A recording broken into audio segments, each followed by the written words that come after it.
எல்லாருக்கும் வணக்கம். கடமையை செய் பலனை எதிர்பார்க்காத. என்னடா நம்ம எதுக்கோ எதிர்பார்த்துட்டு இருந்தோம், இது என்ன ஒரு ஸ்லோகம் சொல்கிறான்னு பார்க்குறீங்களா? எந்த விஷயத்துக்காக நீங்கள் எதிர்பார்த்துட்டு இருக்கீங்களோ அதுக்கு முன்னாடி ஒரு ஸ்லோகம், ஒரு குட்டி கதை. ஏன்னா இந்த வீடியோ முடியும் போது அந்த ஸ்லோகத்துக்கும் அந்த குட்டி கதைக்கும் ஒரு லிங்க் இருக்குது, சரிங்களா? கடமை செய் பலனை எதிர்பார்க்காத, அதான் அந்த ஸ்லோகம். எனக்கு ரொம்ப பிடிச்சது. என்னடா இது, கடமையை செய்ய சொல்கிறாங்க, பலனை எதிர்பார்க்க வேணான்றாங்கல்லன்னு நிறைய பேருக்கு அந்த ஸ்லோகம் மேலே ஒரு டவுட் ஒன்று இருக்குது. வேலை பண்ணுறோம், வேலைக்கேற்ற கூலி எதிர்பார்க்கக்கூடாதா?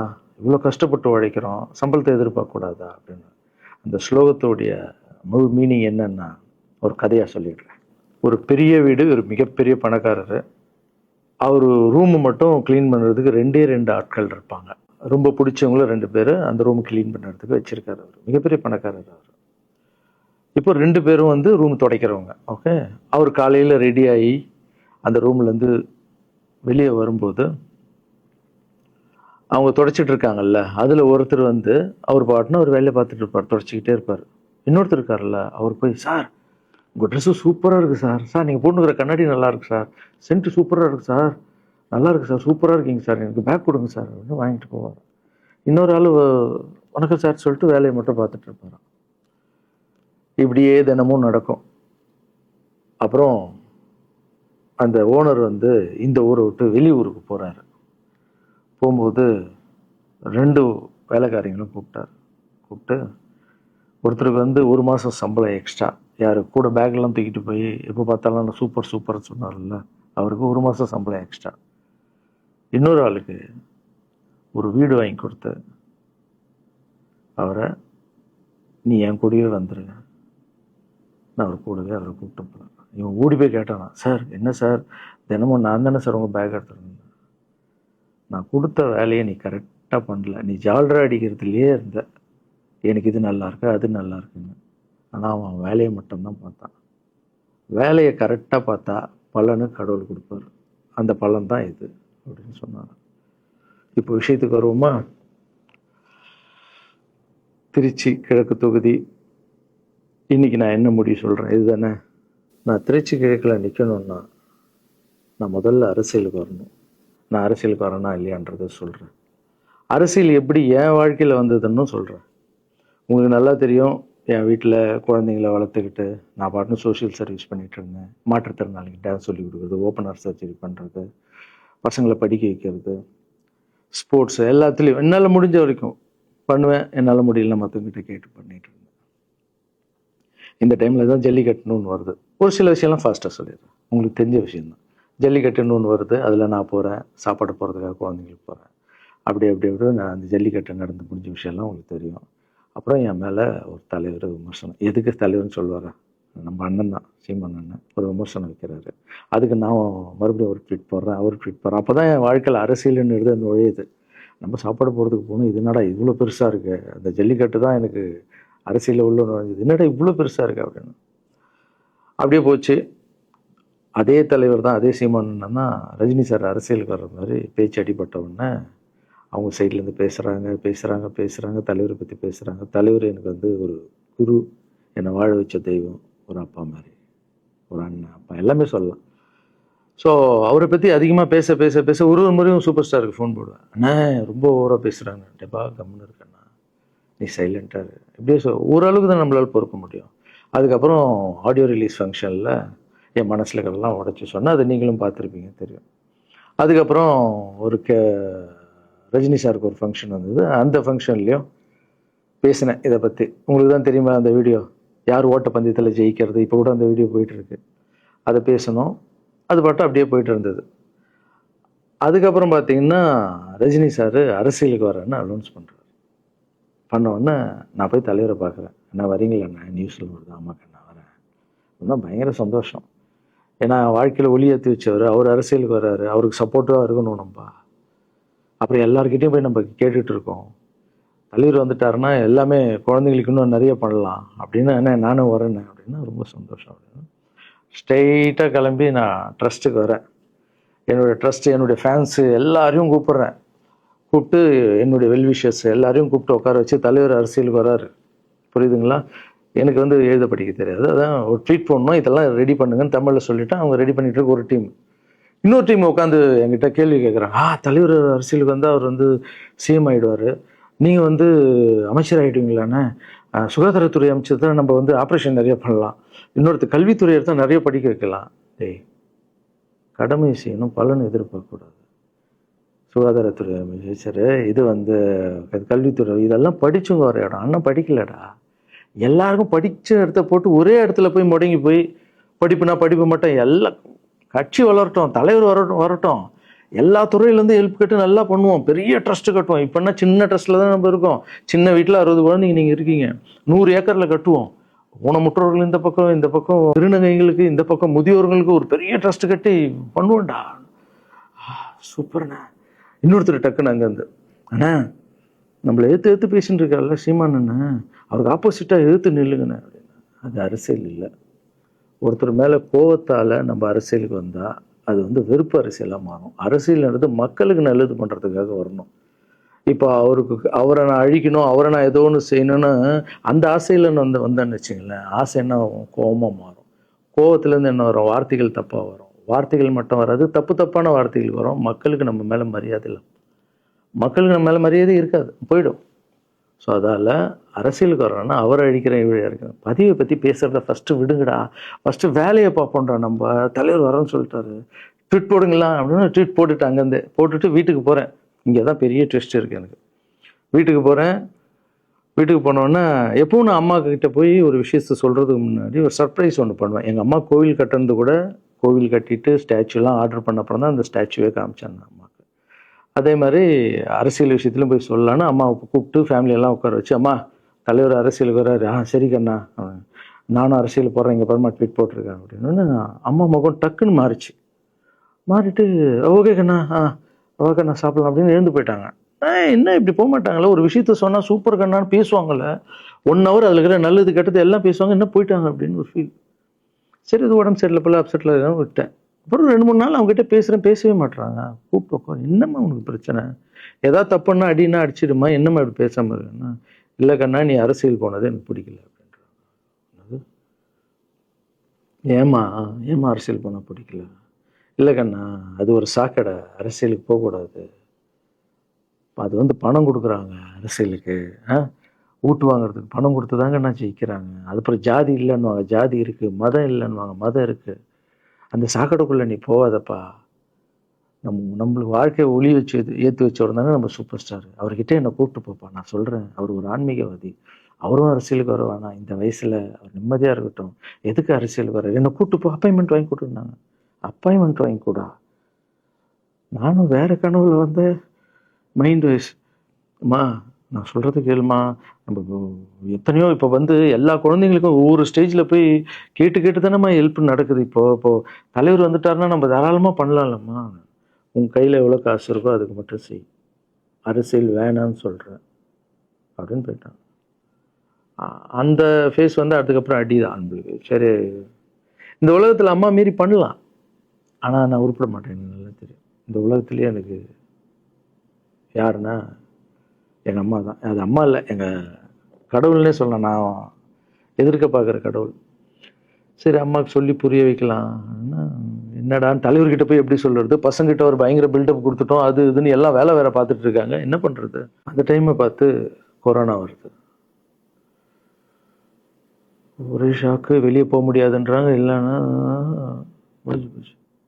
பிரச்சாரம் பண்ண வெளியே போக முடியாது, தலைவருக்கு உடம்பு சரியில்லாமல் போகுது, ஹைதராபாத் ஷூட்டிங் போகிறாரு, உடம்பு முடியல, அப்படியே எல்லாமே கொலாப்ஸ் ஆகுது. அப்புறம் தலைவர் அலௌன்ஸ் பண்ணுறாரு, நான் அரசியலுக்கு வரல, டாக்டர்ஸ் வந்து போகக்கூடாதுன்னு சொல்லிட்டாங்க, கொரோனா டைமில் நம்ம வந்து பிரச்சாரம் போக முடியாது, அந்த காரணம் சொன்னார், இது உங்களுக்கு எல்லாருக்கும் தெரியும். ஆவலை தான் தலைமையில் கை வச்சுன்னு உட்காந்துட்டோம். நான் ட்ரஸ்ட்டில் இருக்கிற குழந்தைங்க மற்றவங்க எல்லாரும் என்னென்னு நினச்சி ஒர்க் பண்ணிட்டு இருந்தால எல்லாரும் அப்செட்டில் உட்காந்துருக்கோம். தலைவர் ஒருத்தம் போய் பேசி பார்க்கலாம் அவர்கிட்ட, தலைவர் வர்றாரு, கூப்பிட்றாரு, போகணும்.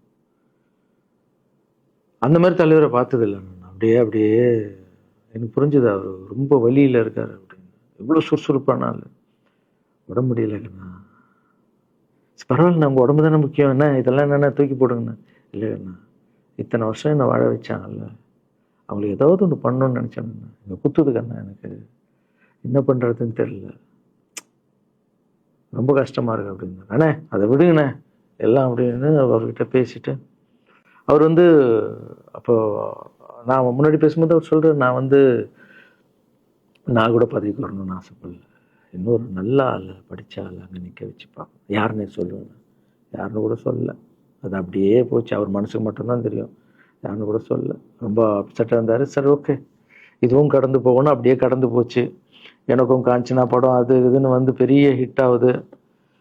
அதுக்கப்புறம் யாருக்கிட்டேயும் நீங்கள் யாரும் எனக்கு ஹெல்ப் பண்ண வேணாம். முதல் நாள் நான் கலைஞர் ஐயா கிட்ட ஹெல்ப் கேட்டேன். அவர் ஒரு சில குழந்தைங்களுக்கு ஹெல்ப் பண்ணார். அதுக்கப்புறம் அன்புமணி ராமதாஸ் ஐயா, அவரும் ஹெல்த் மினிஸ்டர் இருக்கும்போது அவர் ஒரு சில குழந்தைங்களுக்கு ஹெல்ப் பண்ணார். அப்புறம் நம்ம விஜய் சார் நண்பர், அவர் ஒரு குழந்தைக்கு ஆப்ரேஷன் பண்ணார். ஸோ இருக்கும்போது என்னால் முடிஞ்ச வரைக்கும் சொந்த பணத்தை போட்டு பண்ணிவிடுவாங்க. முடியாத போது தான் நான் அந்த ஹெல்ப்பை கேட்பேன். இப்போ தான் நல்லா வந்துட்டுமே, யாருக்கும் எனக்கு பணம் கொடுக்க வேணாம், இனிமேல் என் சொந்த பணத்திலே பண்ணுறேன்னு சொல்லிட்டு நான் பாட்டுன்னு ஒரு வீடியோ கூட நான் போட்டேன், இனிமேல் யாரும் பணம்லாம் கொடுக்க வேணாம். அப்படியே போயிட்டுருக்கு. காஞ்சனா எல்லாம் முடிஞ்சு ஜிகிர் தண்டா படம் ரிலீஸ் ஆகுது. ஜிகிர் தண்டா பார்ட்டி போயிட்டுருக்கு. டைரக்டர் நின்று பேசுகிறேன். நான் டைரக்டர் கிட்ட போகிறேன். டைரக்டர் யார்கிட்டயும் ஃபோனில் பேசிகிட்டு இருக்காரு. அப்படியே பேசிகிட்டு இருக்கிறவர் டக்குன்னு இந்த சீமானன் பேசுவார்னு கொடுத்துட்டாரு என்கிட்ட. அவருக்கும் தெரியாது நான் பேச போகிறேன். அவர்கிட்ட லாரன்ஸ் பேசுவார், சீமானன் ரெண்டு பேரும் சைலண்ட்டு. நானும் எதுவும் பேசலை, சீமானனும் எதுவும் பேசலை. அப்படியே ஒரு நிமிஷம் அப்படியே நிற்கிறோம். பெரியவர் இல்லை என்னாலும் அண்ணன் அப்படின்னு, அவ்வளோதான் அண்ணன். பயங்கர பாசம். எந்த இடத்துல கோவம் இருக்கும் அந்த இடத்துல குணம் இருக்குன்னு சொல்லுவாங்கள்ல. அண்ணன் புகழ்ந்து தள்ளுறாரு ஜிகர் தண்டாவை. இப்படி பண்ண கண்ணா, அப்படி பண்ண இவ்வளோ சூப்பராக பண்ண, அந்த சீன் எனக்கு ரொம்ப பிடிச்சதுன்னு. அவருடைய அன்பு தான் தெரியும்ல, எல்லாமே அதிகமாக இருக்கும் அண்ணன்கிட்ட. அண்ணா ரொம்ப சந்தோஷமாக வாழ்த்தினார். அப்புறம் நான் மாற்றம்னு ஒரு அமைப்பு ஆரம்பிச்சிருக்கேன்ல, இந்த விவசாயிகளுக்கு டிராக்டர் கொடுக்கறது, அப்புறம் மாற்றுத்திறனாளிக்கு ஸ்கூட்டி கொடுக்குறது, எல்லாமே அதை பார்த்துட்டு பத்திரிகையாளர் கேட்குறாங்க அவர்கிட்ட, ரகுவலரன் சார் மாற்றம்னு அமைச்சிருக்காருன்னா, நல்ல விஷயம் தம்பி, நல்லா பண்ணிட்டோம், நல்லா இருக்கட்டும் அப்படின்னு வாழ்த்தினார். ஸோ ஒரு பெரிய பிரச்சனைக்கு கடவுளே அதை அப்படியே சால்வ் பண்ணி வச்ச மாதிரி ஆயிடுச்சு. அப்படியே போச்சு. ஆனால் நீங்கள் நல்லா இருக்கணும், எங்கே இருந்தாலும் நல்லா இருப்பீங்க. எப்போல்லாம் ட்ரஸ்ட்டுக்கு போகும்போது பசங்கள்லாம் கேட்பாங்க, அந்த 100 ஏக்கர் ட்ரஸ்ட்டு குழந்தைங்க, சரி ஓகேடா. அப்படி பார்த்தீங்கன்னா நண்பர் விஜய் சார்கிட்ட பேசிகிட்டு இருக்கும்போது நான் வர அரசியலுக்குன்றாரு. நிஜமா நண்பா அப்படின்னு, எஸ் அப்படின்னு. மறுபடியும் போய் ட்ரஸ்ட்டில் உட்காந்து டேய் நண்பர் வராரு. ஏன்னா சூப்பர் ஸ்டார் எனக்கு எவ்வளோ க்ளோஸோ, நண்பர் கூட அவ்வளோ க்ளோஸ் தான் எனக்கு. ஏன்னா மேகமாய் வந்து போகிறேன்ற சாங்லேருந்து நான் அவருக்கு டான்ஸ் மாஸ்டராக பண்ண ஆரம்பித்தேன். அதுக்கப்புறம் நிறைய சாங் பண்ணேன், சரக்கு வச்சுருக்கேன். அது உங்களுக்கு தெரியும், அந்த தாம் தக்க தீம் தக்க. அவருக்கு மட்டும் நான் ஸ்பெஷலாக பண்ணி கொடுத்துட்டு போவேன். தமிழ் வேறு யாருக்கும் பண்ண மாட்டேன். அவர் கூப்பிட்டா வருவேன், தலைவர் கூப்பிட்டா வருவேன், சாங் பண்ணிட்டு போவேன். அவர் வரணும் போது எஸ், ஏன்னா அவர் ஒரு முடிவு எடுக்க மாட்டார், எடுத்தாருன்னா அவர் நல்ல உழைப்பார், நல்ல உழைப்பாளி, பண்ணுவார் அப்படின்னு நினச்சி மறுபடியும் போய் ட்ரஸ்ட் ஆளுங்கெல்லாம் பேசுறதுக்கு முன்னாடி, ஐயோ அம்மா இருக்காங்களே பிடிக்காத, ஃபஸ்ட்டு அங்கே கரெக்ட் பண்ணணும்ல. அங்கே போனேன். அம்மா நண்பர் அரசியலுக்கு வராருமா, என்னம்மா அப்போ தான் ஓகே, இப்போ எல்லாம் மாறி இருக்கு, போகலாமா, நீ ஃபஸ்ட்டு அவர்கிட்ட ஒரு அப்பாயின்மெண்ட் வாங்க, நான் உன்னை கூப்பிட்டு போகிறேன் அப்படின்னா. கூப்பிட்டு போய் இந்தப்பா என் பிள்ளைய ஒப்படைக்கிறேன் பார்த்துக்கப்பான்னு சொல்லுன்னு பார்த்தா, என்னம்மா பேச போகிறான்னு கேட்டேன். நீ அரசியலுக்கு வராத தம்பி, இது ஒரு சாக்கடை, நீ அரசியலுக்கு வராத, நீ ரொம்ப சைலண்டான ஆள், உனக்கு இதெல்லாம் செட் ஆகாது, பணம் கொடுத்தா தான் ஜெயிக்க முடியும், ஜாதி இருக்குது, மதம் இருக்குது, இதெல்லாம் தாண்டி வருது கஷ்டம்னு நான் அவர்கிட்ட சொல்கிறேன்ப்பா அப்படின்னு. நான் அப்படியே மா புரிஞ்சுக்குமாண்ணா, டேய் மீன் குழம்பு வச்சுருக்கேன் சாப்பிட்றேன், அதே மீன் குழம்பு. ஓகே, நான் நினச்சிட்டேன் நம்ம ஜாதகத்தில் இல்லை போல், சரி விட்டுடலாம், சரி இப்போ விட்டுருவோம், ஒரு 2-3 நாளைக்கு அப்புறம் மறுபடியும் பேசுவோம் அப்படின்னு மறுபடியும் பேசுகிறேன். அதே மறுப்பு தான். நானும் நண்பர்கிட்ட பேசுகிறேன், அம்மா இப்படி சொல்கிறாங்க நண்பா, அது அவங்களுக்கு தெரியல, அவர் நிறைய பேச மாட்டார், வயசானவங்க இல்லை, தெரியல, வந்தப்புறம் புரியும், ஒரே வார்த்தை தான். அதுக்கப்புறம் ஃபோனில் கூட்டணி கட்சியெல்லாம் வராது போது, நண்பா என்னடா யாரும் கூட்டணி கட்சி வரல நண்பா, இது அது நான் எனக்கு ஒருத்தரை பிடிச்சிட்டாங்கன்னா மனசில் பட்டதை எல்லாமே சொல்லிகிட்டு இருப்பேன். அது நல்லதோ கெட்டதோ, என் பழக்கம் அப்படி தான், பிடிக்கலாம் தூரம் ஒதுங்கிடுவேன். அப்படியே போகுது. எலெக்ஷன் வருது, அனௌன்ஸ் பண்ணுறாங்க, எலெக்ஷன் நண்பர் நிற்கிறாரு. ரிசல்ட் அன்றைக்கி டோட்டலாக மாறுது எல்லாமே, அப்படியே தலைகீழாக ஆகுது, புரட்டி போடுறாரு சரித்திரத்தை. வேறம்மா இப்போ முதல்ல தெரிந்து எங்கள் அம்மாவை தான். எனக்கு ரொம்ப ஆசையாயிடுச்சுன்னா எங்கள் அம்மா மேலே அம்மா பேர் கண்மணி. கண்மணி அப்படின்னு தான் கூப்பிட்டு போவேன். எங்கன்னு கூப்பிட்டு போனால் அம்மா கண்மணி. என்னடா இவ்வளோ உஷாராக வர, என்ன விஷயம், இங்கே உங்ககிட்ட தான் பேசணும். நீ என்னம்மா சொன்ன? பணம் கொடுத்தா தான் ஓட்டு போடுவாங்க, ஜாதி இருக்குது, மதம் இருக்குது, புது ஆளுங்களை வரவிட மாட்டாங்க, ஜெயிக்க முடியாது, இதெல்லாம் சொன்னல. நண்பர் ஜெயிச்சிட்டார் பத்தியம்மா. அந்த ஒரே ஒரு முகத்துக்காக ஓட்டு போட்டிருக்காங்க. நம்பிக்கையான ஆள் வந்தால் போடுவாங்கம்மா, நல்லவங்களாம் வரலாமா, புரிஞ்சுக்கம்மா, என்ன விடுமா. இப்போ என்னம்மா சொல்கிற அப்படின்னு கேட்டேன். முதல் முறையாக எங்கள் அம்மா முகத்தில் ஒரு சிரிப்பை பார்த்தேன் நான்.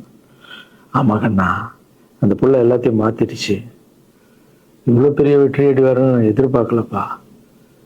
ஒரு நல்ல மனுஷன் வந்து பண்ணணும்னு நினச்சா அது முடியுங்கண்ணான்ற நம்பிக்கை எனக்கு வந்திருக்குப்பா அப்படின்னு அம்மா சொன்னான். அப்போ என்ன போயிடலாமா, ஓகேவா அப்படின்னு கேட்டேன். போகண்ணா, நீ நினச்ச மாதிரி பண்ணு அப்படின்னு அம்மா சொன்னோன்னு காலில் சாஸ்தாகமாக வந்தேன்.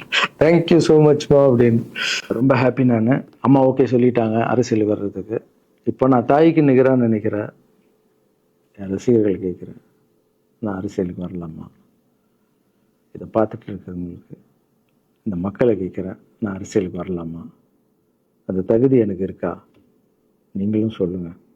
இந்த வீடியோ பார்த்துட்டு இருக்கவங்க கமெண்ட்ஸ் போடுங்க. பசங்களா, இவங்க தான் என்னுடைய 22 வருஷத்தினுடைய உழைப்பு. அரசியலுக்கே வராமல் மக்களுக்கு நான் செஞ்ச சேவை உங்கள் கண்ணு முன்னாடி நிப்பாட்டியிருக்கேன். இப்போ உங்கள் வயசு என்ன? 22 வயசாகுது. ஒரு வயசில் என் கையில் வந்தார் இவர். அந்த ஃபோட்டோவை நீங்களே பாருங்கள். இப்போ 22 வயசு. ஒரு குழந்தைய வளர்க்குறதுக்கு நீங்கள் எவ்வளோ கஷ்டப்படுவீங்க உங்களுக்கு தெரியும்ல. அந்த கஷ்டம் என்னென்னா, ஸ்கூலுக்கு அனுப்புறது ஃபீஸ் கட்டுறதுலேருந்து, உடம்பு சரியில்லாமல் போனான்னு அவன் ஆசையில் நிறைவேற்றுறதுலேருந்து, ஒரு குழந்தைக்கு அப்படின்னா 60 குழந்தைங்களை வளர்த்துருக்கேன். எவ்வளோ பிரச்சனை வந்திருக்கேன், எவ்வளோ நோய்கள் வந்திருக்கும், எவ்வளோ நைட் தூங்காமல் வந்திருக்கேன், அதில் எவ்வளோ டிஸ்டர்ப், அதுவும் என் வீட்டில் வளர்த்துருக்கேன். இதெல்லாம் எதுக்கு பண்ணேன்னா, எந்த ஒரு எதிர்பார்ப்பும் இல்லாமல் கடமை செய் பலனை எதிர்பார்க்காதன்ற இந்த வார்த்தை எனக்கு ரொம்ப பிடிக்கும். அதுக்காக செஞ்சுருக்கேன், என் மக்களுக்காக செஞ்சுருக்கேன். ஏன்னா மக்கள் தான் என் படத்தை பார்க்குறாங்க. மக்களால் தான் நான் கார் வாங்குகிறேன், வீடு வாங்குகிறேன், சந்தோஷமாக இருக்கேன். அவங்களுக்கு இந்த சொசைட்டிக்கு நான் ஏதாவது பண்ணணும். அரசியலுக்கு வர்றதுக்கு முன்னாடியே பண்ண விஷயங்கள் பார்த்தீங்கல்ல. 22 வருஷம் உழைச்சிருக்கேன். ஒரு கதை ஒன்று சொன்னேன்ல, 2 வேலைக்காரங்க இருந்தாங்கன்னு. சின்சியராக யாருக்கும் ஜாலர் அடிக்காமல் எதுவும் பண்ணாமல் என் தொழிலுக்கு தர்மமாக, என் மக்களுக்கு தர்மமாக என்ன பண்ணணுமோ 22 வருஷம் உழைச்சி உங்கள் கண்ணு முன்னாடி நிப்பாட்டிட்டேன். அந்த ஓனர் ஒரு பலன் கொடுத்தார்ல, அந்த ஓனர் யார் தெரியுமா? கடவுள். அந்த கடவுளுக்கு தெரியும் எனக்கு என்ன பலன் கொடுக்கணும். இதுக்கு தான் அந்த கதை லிங்க் ஆகும்னு சொன்னேன். ஸோ நீங்கள் சொல்லுங்கள், நான் அரசியலுக்கு வரணுமா வேண்டாம்? வேண்டாம்னா சொல்லுங்கள். வாப்பா, வாடாகண்ணா, வா நண்பா, வாங்கண்ணா அப்படின்னு சொல்லுங்கள். என் முடிவை நான் உங்களுக்கு சொல்கிறேன். உங்கள் முடிவுக்காக காத்திருக்கேன்.